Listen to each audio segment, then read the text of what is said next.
Welcome back to Offworld, the show where we talk about all things pop culture and space exploration. This week we are talking about AI, specifically Spaceship AI. So AI when it's embedded in spaceships or space structures or space stuff that's carrying human beings across the universe. So let's join in the conversation. Today I'm with Camille Eddy, a mechanical engineer with a focus on robotics and AI and a former participant in NASA's microgravity undergraduate research program, and Chris Nossel, the global design practice lead of travel and transportation at IBM and the author of SciFi Interfaces.com. Thank you both so much for joining me. Thank you. Thanks. Yeah, so we're talking about, the trope of AI and specifically spaceship AI in science fiction, which comes up a lot. There's all these spacecrafts that are traveling the universe or they're landing on the moon or whatever, and they've got AI in them. What are some, examples that you particularly like about, spaceship AI or have really struck you as being kind of definitive examples of it? Watching people in Star Trek on their user interfaces type in a way saying, I'm creating an algorithm to help improve deflector shield something. I think that's really cool how they show the use of algorithms in science very fast and very quickly in those scenes. It's pretty good. I think I'd have to draw on probably two. Of course, I work at IBM, I should talk about HAL, but HAL's problematic for some reasons. Yeah.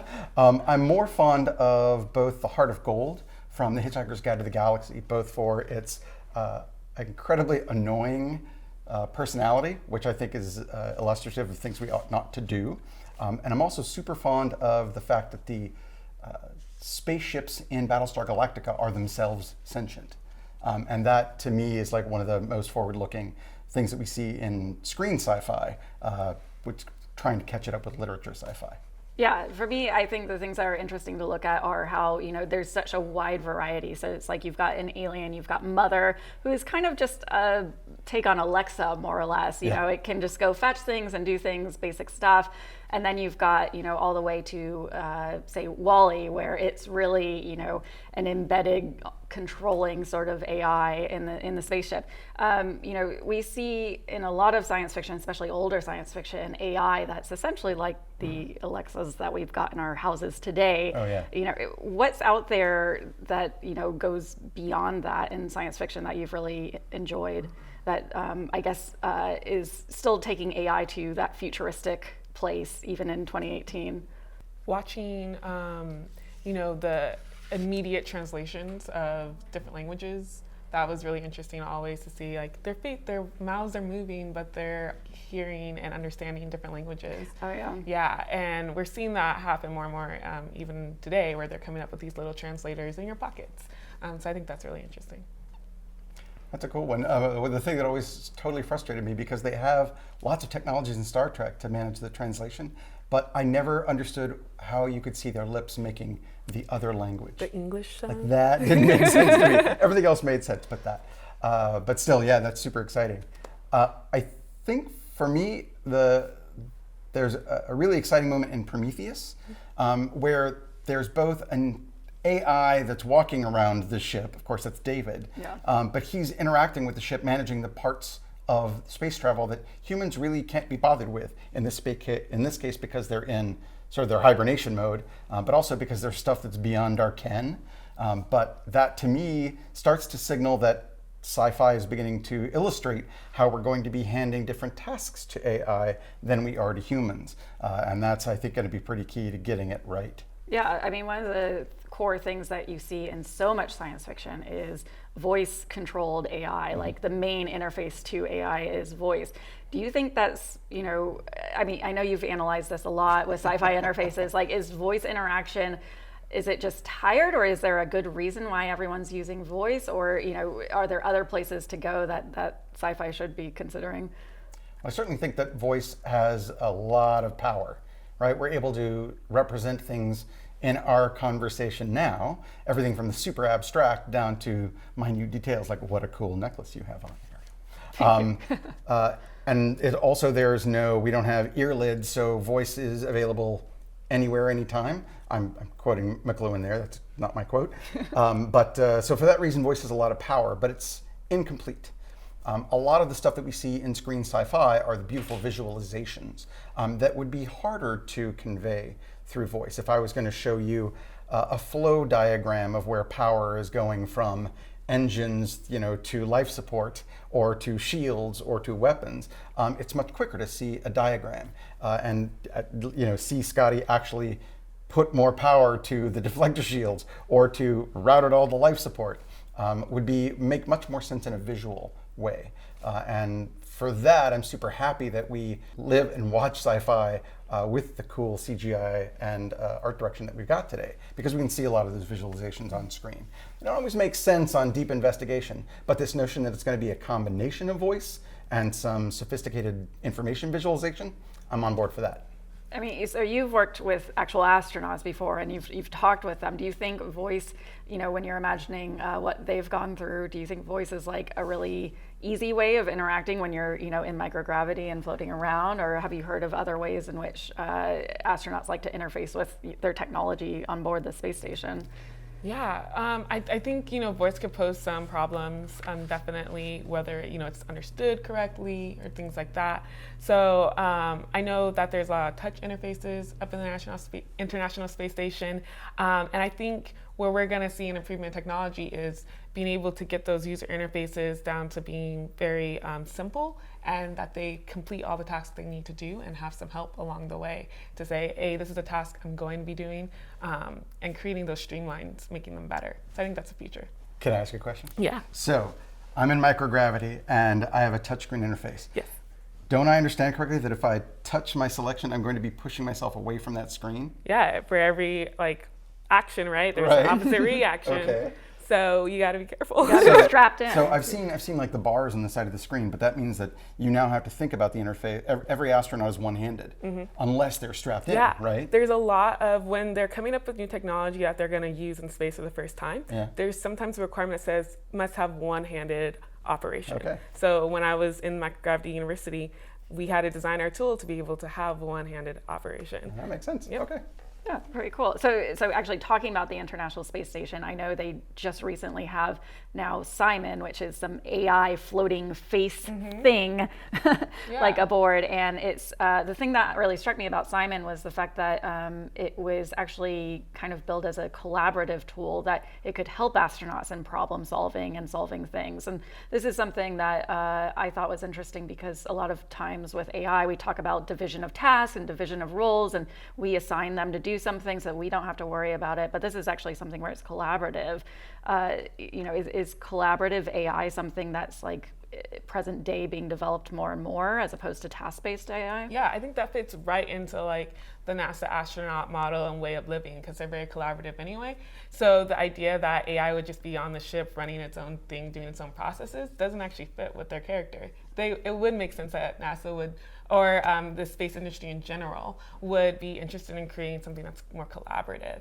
So whether they're outside the space station working and it's helping them figure out what their next tasks are, or they're inside the International Space Station doing the same type of collaborative work, I think it's something that really fits into their character and their mood of living. Yeah, and this was something that I think was a collaboration between like IBM Watson and the European Space Agency, and maybe DLR too. But yeah, it's pretty cool. And it's similar to like the spheres, which that we've been seeing go around the space station. So think of that, but shiny, white, and really pretty. So talking about other things that sort of pop up on spaceships, you mentioned liking Star Trek a lot. Like there's the emergency medical hologram. And so that's another version of AI that I thought was interesting, and that we see a lot of, is sort of the way forward that would be working best with humans, maybe not AI as a collection of, algorithms, and then there's sort of this anonymous personality behind it, but AI is sort of an uploaded human personality based on an actual human and within a singular sort of organism, so to speak. Is that something, Chris, that like you think is a way forward that might be more, I guess, palatable for humans, like when they're working with AIs, instead of having like the HAL that is, just this center creature, so to speak, that is hard to sort of wrap your head around, that you've got instead like a human being who's been uploaded to be an AI? I think there are two questions under that question. Okay, sure, yeah. There's one which is neuroreplication the right way to get to general AI? And I am not a computer scientist, even though I work at IBM. And I think that's problematic, and I don't think that's where the science is going, because humans are a weird crapshoot of genetics and education and the birth, where were they born, how much money did their parents, all those sorts of complicated questions that result in humans. And so is neuroreplication the right way? Certainly SciFi likes to think so. I doubt it, just as an amateur. The second question is, do we find interacting with personalities easier than interacting with deadpan, dispassion? I like to think that Spock was training us to work with something that's in between, because I think if we trained our AI to feel like it had personalities, it would raise in us expectations that AI is not going to be able to meet until we get to that general AI. So I mentioned the Heart of Gold, and Eddie's super positive and happy, and of course the other character in that same show is Marvin. Marvin's very depressed and sad, and that's part of the joke. And I think those are both jokes because they're illustrations of how we can go too far with that sort of thing. For my money, a little personality is enough. Yeah. Any thoughts on, if I guess personally, as you've done a lot of work like looking into the ethics of AI and interactions. Do you think maybe there are different ethical considerations about like interacting with an AI that's based off of a human being versus an AI that's kind of a mashup of hundreds of human beings? Yeah, I think there's certainly some pitfalls that we'll probably look at. There's an idea that if you know that it's AI, will you choose differently, or will you respond to it, or follow its directions differently than you would a normal human being? And so we have to also look at training and coming up to awareness of how we're going to actually be interacting with this, and maybe design it ahead of time versus waiting for it to get there and then bring it to the rest of society and then see what happens. I think this is something that's going to need training because it's really different from what we've been doing before. And even if you watch Star Trek and look at the interactions with the emergency medical hologram, you can see that there was some vying there about whether it was human, how much respect you have for it. And while they might not be sentient, we do want to probably think about it because it can have some long-term effects on how it's used and how it affects society in general. And I think it's better if we plan ahead versus wait for it to get here. Yeah, I mean, talking about that long duration stuff, in some stuff we see AI as being sort of the onboard psychologist for like long duration missions. And yeah, I'm curious your thoughts on if that's actually a useful thing, because being a psychologist, even if you're professionally trained, there's a cognitive load to that as a human being. And if maybe AI is something that can either alleviate that, or if AI might be something that causes more problems. I guess when thinking about those longer, imagine you're like out on a spaceship, isolated for many years and decades. Yeah, I mean, Eliza worked, right? Do you guys remember Eliza? She was a Rogerian psychologist that was coded in the 1960s, and where you would type something into like an MS-DOS prompt, and it would look for keywords, and then ask you questions back. So you'd say, "Oh, I'm having a terrible day. Oh, what makes you say you're having a terrible day?" And one of the most famous stories about Eliza as a program was that the secretary, the fellow who programmed it, actually knowing that it was just a program, actually asked for some alone time with Eliza because she wanted to work through some things, right? It's useful even when we know it's a placebo. There's a great, Barbarella is a film from the late 1960s. Yep. And she hasn't, most people think about the costumes in that film and how silly it is, but she has an AI on board that spaceship, and his name is Alfie. He's got this really cool op art display. But when you take a look at the functions that Alfie has in the ship, it's just social. He is her Eliza, just there to have somebody as a companion on these long travels through, dramatic space. So I would lean, if that's any indication, that the answer is yes. We're going to need them for their social utility as well.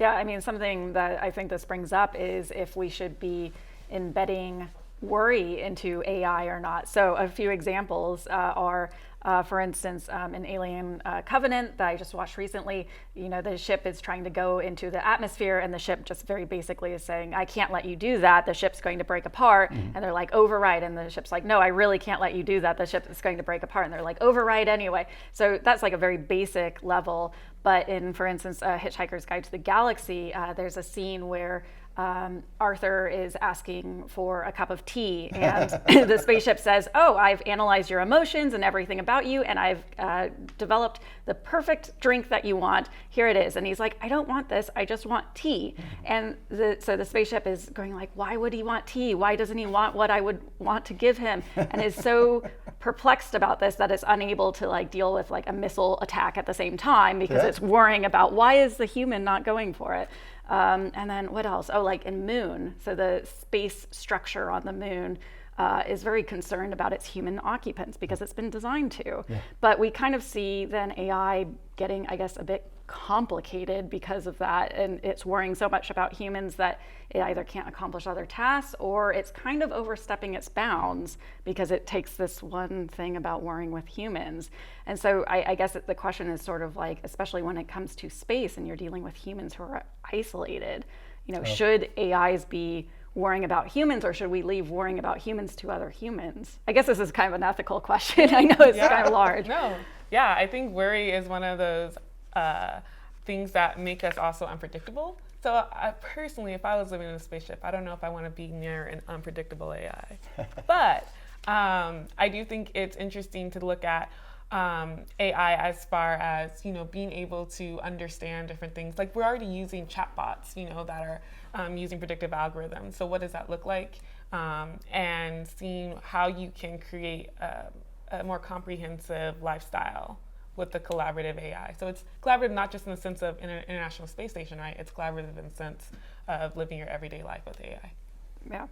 I mean, we see, sometimes the worry go haywire. So we have like rogue AI, like in 2001, most Exactly. So what are your thoughts about that? Like, is it something where, embedding all of this worry and having AIs be so incredibly powerful, is rogue AIs kind of going to inherently be an output of asking them to do so much and worry about us so much? There is a fundamental question that we have to answer culturally, like species-wide, as what we do with AI. Because we could say it, and the GDPR kind of hints at, we should keep it to where it is understandable and not predictable, but at least transparent. And if we use AI that way, we will never solve problems that humans could not themselves have solved. If we want to use AI to solve new problems that humans have wrestled with for, how many thousands of years can we claim credit for being civilized, then we have to let it go a little bit. Maybe even past, like even with deep neural networks, it has to go back to beyond where we can kind of trace it and even explain what it's doing, where it is. And unfortunately, the trade-off is that it's sometimes going to make decisions or recommendations, and it's not going to be able to explain in ways that people get. There's a great piece of sci-fi that's largely forgotten called Dark Star. It was one of James Cameron's very early films, in which the ship has a super dumb AI, and this society has decided that it's going to use all of its smart AI on the bombs. So the bombs are super smart, and they have the, I know, right, terrifying. Yeah, terrifying. They have the AI, and there's this rogue bomb that has, there's a glitch on the ship because it's decaying, and the bomb has said, oh, I'm gonna explode, but it's not letting go of the ship. So they have to kind of talk it down and convince it why it shouldn't do the thing that it was made for, what it was living for. And it eventually like drifts right into philosophy, and it's a dark, horrible ending. See the film, it's weird, it's James Cameron's early work, but it certainly touches on this risk that if we want to use AI to get us past the great filter that we're probably faced with right now, then we run this terrible risk. But if we don't, we're not going to utilize it for the power that it promises. Big, long answer. Yeah. No, I think that's a really big problem for all of us, because we tend to not necessarily like being in a nebulous situation where we don't know where the answer is or what the question is. Kind of like in Hitchhiker's Guide to the Galaxy, right? 42. What was the question? So I think that's something that we need to prepare ourselves if we do let it go, are we as a society going to be okay with something that doesn't necessarily have an answer or a question to it? And then how do we survive with ourselves, or how do we do that? Yeah, and I think it's all like super relevant to space exploration, because inherently we are exploring, we're going into new territories, and we're wanting to bring along tools with us that might be a bit smarter than us about identifying stuff, but it brings about like a lot more unknown. So it's really fascinating. So I guess my final question for both of you is, what sort of AI do you not see represented enough in space-related science fiction and films and movies, or what sort of AI would you like to see, or scenarios even? Chris? Two come to mind. The first is that, just owing to the nature of science fiction, when we encounter other species, they're quite human-like. And I suspect that is unlikely to be real. And for humans to be able to comprehend other life, we're going to have to look for something that's not human. And I think AI will be able to do that much better than we will. So one scenario I'd love to see is where humans are encountering life that doesn't look like any kind of life that we think of, and yet the AI helps to see it, acts as that translator. That scenario I haven't seen a lot of, and boy, it's probably the most likely one. If we find life rather than the long forgotten AI that's left behind when a culture destroys itself. Right. So that's one. The second one is that there are two metaphors in science fiction AI. One I call the stoic guru, which is where the AI knows everything, but it only responds to questions, right? In Star Trek, the original series, the computer knew about time travel, but it didn't bother to tell anybody until Kirk asked it. Like, that's just crazy. There's another model, which is becoming a little bit more common now, that I call the active academy, where the AI is working on something and it's giving you the best answer that it's got, but as new information comes in, it may occasionally say, wait a minute, we've got another answer for you. And I can't think of a single example where the Spaceship AI interrupts the characters to say, I've got some news, or we need to change plans because I've got some news. And that moment, I think, is going to be half of how we work with AI. Yes, we're going to ask it questions, but it's going to be turning around and asking us some too. So, I like that. It's going to ask us questions. That's cool. For me, when we watch these shows, sometimes we get there and it's like after the fact. Like, oh, it's 20,400 and we're after the fact that we've already created all this. So I would like to see AI more in progress. Ooh, yeah. So like, what does it look like as you're discovering it? How does it lead to the next discovery? So for example, I mentioned user interfaces back at the beginning. I want to see how we start using AI to make it so that we're doing less like on the keyboard, up here on the screen. Like, that's my real interest of how we're going to create better interfaces, better ways to communicate, better ways to have ships, build ships. How are we going to do that? And then I want to see how the AI gets to that point, because I don't think we're there yet. And the mistakes we make And on the mistakes the we way. make. Yes. Yes. It could be Unfortunately. like something that's along our today's timeline. I think we need more stories about today. Yeah, absolutely. Well, thank you both so much for being on. Thank you. Thank you. So talking about AI and space exploration is incredibly important, because as we're going further and further into space with humans, we are having to figure out how AI is going to work best for all of us. If you really enjoy geeking out about all this sort of thing and sci-fi interfaces, check out Chris's book called Make It So. He also has a new book called Designing Agentive Technology, AI that Works for People. Thanks so much for tuning in. Remember to subscribe on YouTube, and I'll see you next time.